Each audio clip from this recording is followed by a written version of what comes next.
My dear friends, இப்போ நான் சொல்ல போகிறது ஆத்மா என்றால் என்ன. இப்போ நம்ம எல்லாருமே சொல்லிகிட்ருக்கோம், உடல் தனி ஆத்மா தனின்னு சொல்லிகிட்ருக்கோம். இந்த ஆத்மானா என்ன, இது எங்கேருந்து வந்தது, எங்கே போகுது, இப்போ எங்கே இருக்குது, இதை பற்றி நிறைய பேருக்கு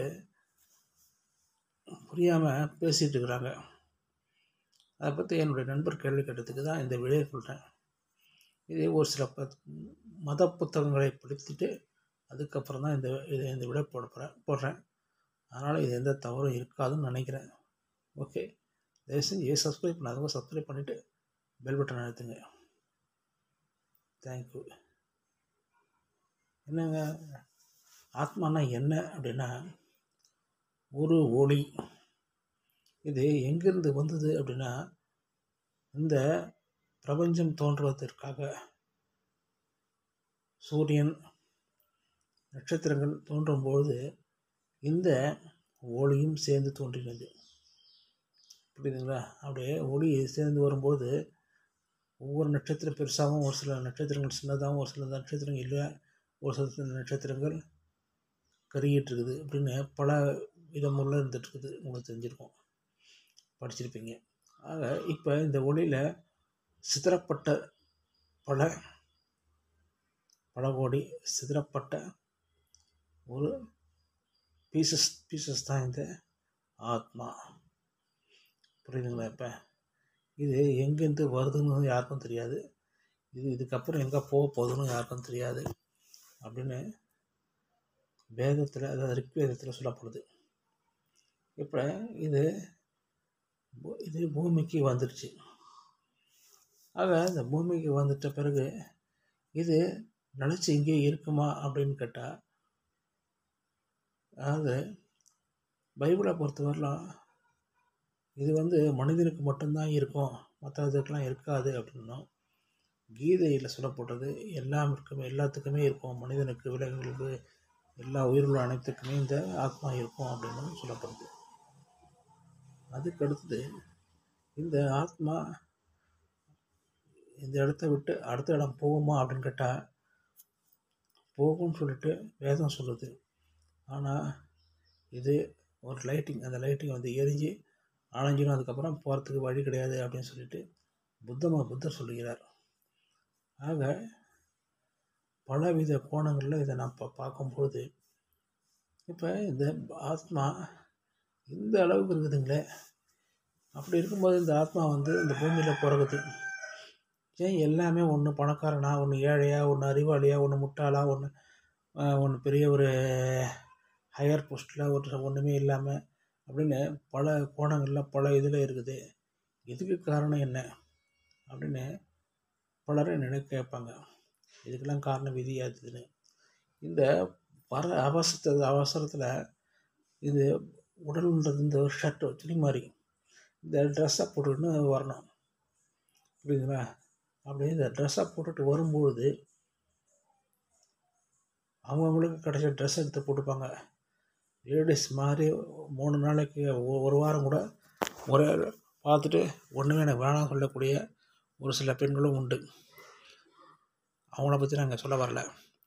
ஒரு சிலர் எனக்கு கலர் பிடிக்கல, எனக்கு டிசைன் பிடிக்கல, எனக்கு இதோட குவாலிட்டி பிடிக்கல, இதோடைய இந்த ட்ரெஸ்ஸில் அந்த பூ நல்லா இல்லை, அந்த ட்ரெஸ் பூ அந்த கலரில் இந்த ட்ரெஸ் பூ நல்லாயிருக்கு அப்படின்னு ஒவ்வொருத்தங்க சொல்லி சொல்லி சொல்லி சொல்லி ஒவ்வொன்றா ரிஜெக்ட் பண்ணிகிட்ருப்பாங்க. அது மாதிரி ரிஜெக்ட் பண்ணாக்க ஏதோ ஒன்று அப்படின்னு சொல்லிட்டு கடைசியில் ஒன்றுமே இல்லை, ஒரு குப்பையை எடுப்பாங்க. புரியுதுங்களா? அது தண்ணியில் நினச்சி எடுத்த உடனே எல்லா பூக்களும் எல்லா நிறமும் ஒரே நிறமாகி அதை அடுத்த துவைச்ச உடனே அது என்ன கலர்னு செஞ்சவனுக்கே தெரியாது. அந்த மாதிரி ஒரு கலரில் நிற்கும். புரியுதுங்களா? அது மாதிரி நம்முடைய உடலை ஏதோ ஒரு போயிட்டு போக்கில் டக்குன்னு எடுக்கிறாங்க. இந்த உடல் எடுக்குது. இந்த உடலை எடுக்கும்பொழுது இந்த பூமியில் நம்ம பிறக்கும்பொழுது அவங்கவுங்க எந்தெந்த எடுக்கிறோமோ அதுக்கு தகுந்த மாதிரி நம்முடைய வாழ்க்கை அமையுது. மொத்தமாக பணமாக பணக்காரனாக பார்த்து அவர் எடுக்கிறான். மொத்தமாக பலர் ஏதோ ஒன்று போகிறோம், நமக்கு கிடைச்ச வரலாம் போகிறோன்ட்டு ஏதோ ஒரு ட்ரெஸ்ஸை தூக்கி மாட்டிக்கிறோம். அதனால தான் நம்ம நிறைய பேர் இன்னும் இந்தியாவை பொறுத்தவரை ஏழையாகவே இருந்துகிட்ருக்குறோம். நம்முடைய எண்ணங்கள், ஐயோ இந்த ட்ரெஸ்ஸை விட்டு நம்ம வேறு ட்ரெஸ்ஸை மாற்றலான்னா மாற்ற முடியாது. ஒன்ஸ் நீ எந்த ட்ரெஸ்ஸை பயன்படுத்துகிறியோ அதே ட்ரெஸ் தான் கடைசி வரலாம் இருக்கும், உங்களுடைய இறப்பு வரலும். அதனால் இந்த ட்ரெஸ்ஸை உங்கள் ஆத்மா தான் எடுக்குதே தவிர, அதாவது இந்த உடலை ஆத்மா தான் நிர்ணயிக்குதே தவிர நம்ம நிர்ணயிக்கலை அப்படின்றத நீங்கள் நல்லா புரிஞ்சுக்கிட்டு, இனிமாவது எனக்கு இந்த மூஞ்சி நல்லா இல்லை, இந்த கை நல்லா இல்லை, இந்த கால் நல்லா இல்லை, என்னுடைய கண் இன்னும் கொஞ்சம் பெருசாக இருந்தால் அழகாக இருக்கும், என்னுடைய மூக்கு இன்னும் சின்னதாக இருந்தால் நல்லாயிருக்கும் அப்படின்னு சொல்லிட்டு தயவு செஞ்சு சொல்லாதீங்க. ஏன்னா இந்த ஆத்மா எடுத்த உடல். அதனால் இந்த ஆத்மா எடுத்த அந்த உடலை இப்படித்தான் இந்த உலகத்தில் வாழணும் அப்படின்னு சொல்லிட்டு ஒரு நீதியை அந்த ஆத்மா எடுத்துகிட்டு இருக்குது. அது திரும்பி இந்த உடலை விட்டுட்டு அது அடுத்தது இடத்துக்கு போகும்போது இப்போ இது தேவையில்லைன்னு சொல்லிட்டு தூக்கி போட்டு போயின்னே இருக்க போகுது.